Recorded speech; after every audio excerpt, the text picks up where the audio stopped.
Bonjour les enfants. Alors aujourd'hui je suis très content de vous retrouver pour ce nouveau cours après les fêtes de Pessah. Donc déjà j'espère que tout le monde ici a passé des fêtes pas trop compliquées. J'imagine qu'elles ont été légèrement différentes que celles que vous avez l'habitude de passer.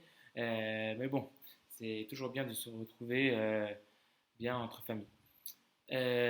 Donc pour ce premier cours, ce sera un cours de bio comme vous le savez. Donc dans les deux derniers cours qu'on avait passé sur bio on avait parlé de la bracha de Asher Yatzar et de la bracha de Elokai Neshama qui se trouve dans les Birkot Hashachar, dans les brachot qu'on cite le matin. Ok. Donc, pour ce prochain cours, on va sélectionner quelques brachot qui se trouvent juste après Elokai Neshama. Comme vous le savez, juste après Elokai Neshama, on récite quelques brachot individuelles. Et donc, on va en prendre quelques-unes et on va bien les expliquer. D'accord? Voilà. Donc, la première qu'on va expliquer, c'est la bracha de Baruch Ata Hashem Elokeinu Melech Haolam Anoten Layaef Koach. Ok, dans cette bracha, on dit que Hashem, il donne de la force aux faibles.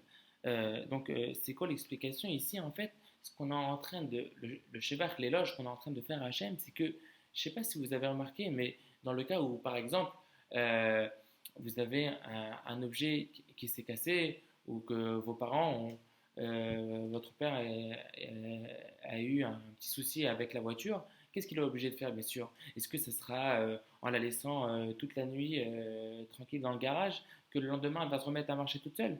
Évidemment, évidemment que ce ne sera pas le cas. Donc, qu'est-ce qu'il faudra faire? Il faudra l'amener au garage, il faudra la dépanner, il faudra payer, et il faudra faire beaucoup de réparages, il faudra remplacer des objets, des produits, etc. Mais pour l'homme, pas du tout. Hachem, qu'est-ce qu'il a fait? Quelqu'un qui est fatigué, qu'est-ce qu'il fait? Quelqu'un qui est fatigué, il rentre à la fin de journée, il a beaucoup travaillé, ou bien il a beaucoup étudié, il s'est bien servi de tous ses moyens, il rentre à la fin de la journée, il est fatigué, qu'est-ce qu'il va faire? Il va aller dans son lit, il va dormir une nuit, et le lendemain, il va se réveiller en pleine forme. C'est complètement contre-logique. Ça n'a rien à voir, c'est bizarre. Normalement, au contraire, quand quelque chose il va mal, quand quelque chose ne marche pas, au contraire, il y a des efforts supplémentaires à faire pour que ça remarche.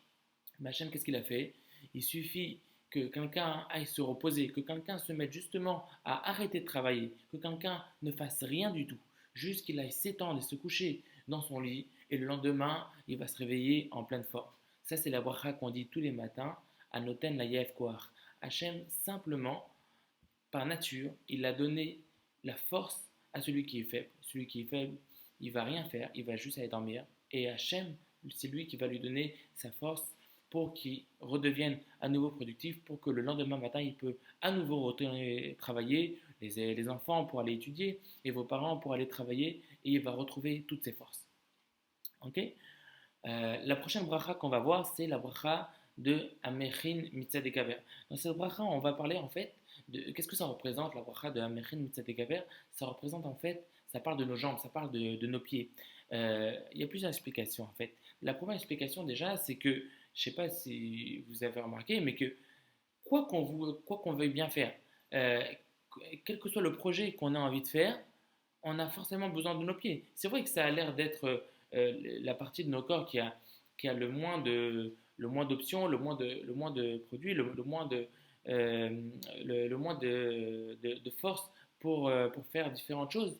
Mais pourtant, les pieds, c'est ce qu'on a besoin dans tous les cas. Quoi qu'on veuille faire, où qu'on veuille aller, quelle que soit l'idée qu'on a en tête, on va avoir besoin de nos pieds. Mais pas seulement ça. En plus, les pieds, je ne sais pas si vous faites le lien entre les pieds de l'homme, les pieds que Hachem a donnés à l'homme, et les pieds et les jambes que Hachem a donnés aux animaux. Vous imaginez à quel point c'est différent. L'homme, comment il peut se retourner, il peut aller d'un point à l'autre, il peut faire tellement plus de choses avec ses pieds que les animaux à quatre pattes ou même à deux pattes. Ils peuvent faire tellement moins, ils peuvent aller, ils ont tellement moins d'options de faire. Il y a des animaux qui auront une option en plus, qui pourront aller plus vite. Il y a un animal en soi qui pourra sauter plus haut. Il y aura différents animaux qui auront des options, une option spéciale que les autres animaux, mais l'homme, il peut faire tellement plus avec ses pieds, et tout ça avec la même personne. Et c'est également un remerciement qu'on fait à Hachem en disant Baruch Ata Hachem Elokeinu Melech Olam Amechin Mitzedek Gaver tous les matins. D'accord. Il y a aussi une autre option qu'on a sur les jambes et sur les pieds que Hachem il a ajouté à l'homme, c'est que euh, vous remarquez aussi que les pieds, ils ont une charge continuelle de tout le corps sur elles. C'est-à-dire que les pieds, les pieds, tout le temps, ils doivent supporter le poids de tout le corps, constamment, qu'ils soient debout ou bien qu'ils soient en train de marcher ou en train de courir. Constamment, il a le poids de tout le corps, de tout le corps, quoi qu'il soit en train de faire ou qui puisse être en train d'aller.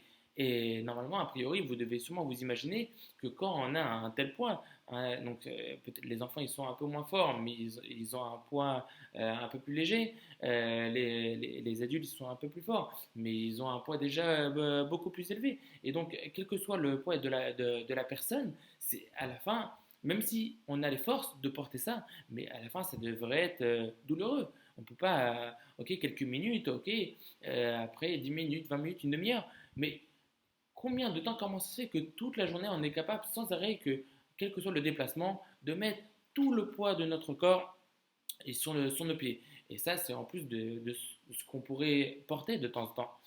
Et bien, ça aussi, c'est un autre remerciement qu'on fait à Hachem, qu'Hachem, il a créé une sorte d'antidouleur, c'est-à-dire un effet insensible qui se trouve au niveau de la paume du pied, qui fait qu'il est tellement plus épais et tellement plus fort que le reste du corps, qu'il fait qu'il ne ressent pas la douleur. Donc, il ne ressent pas la douleur, bien sûr, mais en même temps, Hachem il lui a donné aussi une force plus importante qui fait qu'il arrive à supporter tout ce poids et sans avoir la douleur. Après, il peut y avoir parfois l'épuisement de tout le corps qui reste debout ou qui marche longtemps.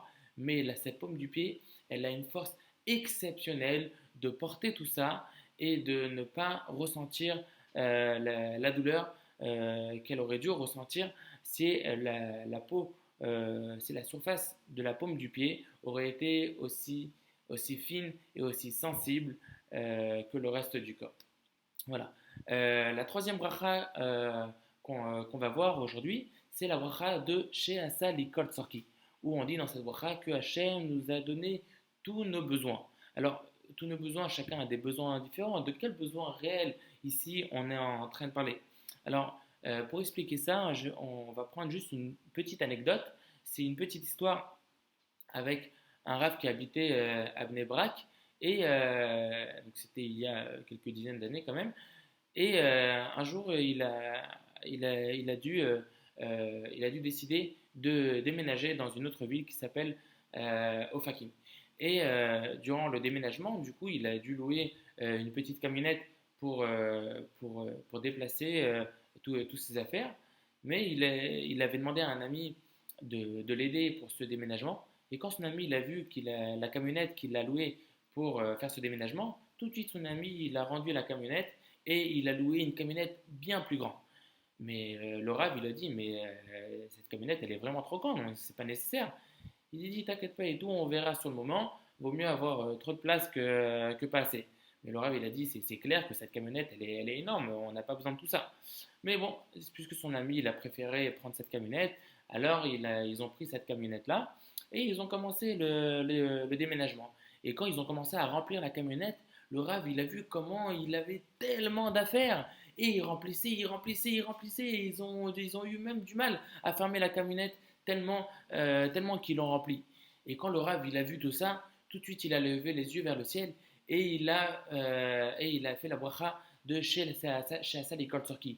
Parce qu'il s'est dit que je m'étais même pas rendu compte que Hachem m'avait donné tellement de choses. Je m'étais même pas rendu compte que dans ma maison, Hachem m'avait donné tellement de choses, puisque tout était tellement bien rangé, on avait l'impression qu'il y avait de la place un peu partout, qu'il n'y avait pas grand-chose, mais en fait, Hachem lui avait donné tellement, et donc du coup, il s'est rendu compte tout ce que Hachem fait pour nous et tout ce que Hachem il nous donne, et que son ami, bien sûr, il avait raison. Et souvent, on ne se rend pas compte parce que c'est une petite chose qu'on ajoute par-ci par-là. Mais en fait, je suis sûr que même les enfants de vous dans votre chambre, si vous regardez bien et que vous faites comme ça un grand tri de tout ce que vous avez dans votre chambre, vous vous rendrez compte tout d'un coup tout ce que vos parents vous ont acheté, tout ce que Hachem il a fait pour vous et tout ce que nous possédons que Hachem nous a donné. Et c'est sur ce petit détail que nous faisons la bracha de chez Asali Kol Tzorki, parce que souvent on ne s'en rend pas compte, mais en fait, Hachem, il a fait tellement pour nous et il nous donne tellement de choses et on s'en rend même pas compte. Ok. La quatrième bracha qu'on va voir aujourd'hui, et c'est la plus importante de ce cours-là, c'est la bracha de Baruch Ata Hashem Elokeinu Melech Haolam, Oter Israël Betifara, que Hashem nous a couronnés par la beauté. Qu'est-ce que ça veut dire? En fait, ici, bien sûr, je suis sûr que la plupart d'entre vous, voire tous, ont compris, on parle bien évidemment de la kippa des garçons. On parle de la kippa de chaque juif. Je ne sais pas si vous avez euh, déjà imaginé les rois. Parfois, ils peuvent avoir des vêtements différents. Parfois, un roi, selon ses déplacements, ils peuvent avoir une tenue différente. Mais est-ce qu'un roi lui est déjà arrivé de se déplacer sans sa couronne? Même un roi, quand il va en guerre et quand il sort à l'armée, un casque et avec une sorte de couronne qui est toujours différente de tous les autres. Il est toujours couronné. Ok, bien sûr, je ne parle pas de ce corona insupportable. Je parle bien sûr d'une vraie couronne. Ok, et c'est parce que ce qui fait du roi son identité, ce qui fait du roi le roi, et par la même occasion, ce qui lui retire tout son pouvoir, ce qui lui retire tout son être, c'est justement le fait de retirer sa couronne. Et donc c'est pour ça que la couronne, elle est tellement importante pour le roi. Donc là, j'ai parlé d'un roi, mais en fait, c'est la même chose pour n'importe qui. C'est la même chose pour n'importe quel grade militaire, c'est la même chose pour les policiers. Et c'est la même chose aussi pour n'importe quelle tenue. Je suis sûr que vous pourrez même avoir peut-être des super-héros ou n'importe quelle personne qui a une identité spéciale. Ce qu'il porte sur la tête, c'est toujours ce qui définit toute son identité, c'est toujours ce qui définit toute sa personne.